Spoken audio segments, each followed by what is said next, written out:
ದೇವ್ರ ನಾಮ ಮಹಿಮೆ ಪಡಲಿ. ಮತ್ತೊಂದು ಕತ್ತೀನಿ ಹೊಸ ಒಡಂಬಡಿಕೆಯಲ್ಲಿ ನಾವು ನೋಡೋಣ. ಯೋಹಾನನು 15ನೇ ಚಾಪ್ಟ್ರಲ್ಲಿ 3ನೇ ವಾಕ್ಯಗಳನ್ನ 15ನೇ ವಾಕ್ಯಗಳಲ್ಲಿ 3ನೇ ವಾಕ್ಯಗಳನ್ನ ನಾವು ನೋಡೋಣ.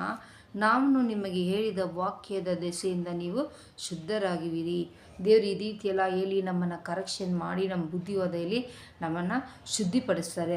ನಮ್ಮನ್ನು ಭಯ ಬೀಳಿಸೋದಲ್ಲ, ನಮ್ಮನ್ನು ಭಯದಿಂದ ನಡುಗಿ ಆತನ ಕಡೆಗೆ ತಿರುಗಬೇಕು, ಬರುವಂಥ ರಾಜ್ಯದಲ್ಲಿ ನಾವು ಸೇರ್ಬೇಕಂತೇಳಿನೇ ನಮ್ಮ ದೇವರು ಇಷ್ಟೆಲ್ಲ ಉಪದೇಶಗಳನ್ನು ಮಾಡ್ತಾರೆ. ನೀವು ನನ್ನಲ್ಲಿ ನೆಲೆಗೊಂಡಿರಿ, ನಾನು ನಿಮ್ಮಲ್ಲಿ ನೆಲೆಗೊಂಡಿರುವೆನು. ನಾವು ದೇವರಲ್ಲಿ ನೆಲೆಗೊಂಡಿರಬೇಕಾದ್ರೆ ದೇವರು ನಮ್ಮಲ್ಲಿ ನೆಲೆಗೊಂಡಿರ್ತಾರಂತೆ. ಕೊಂಬೆಯು ಬಳ್ಳಿಯು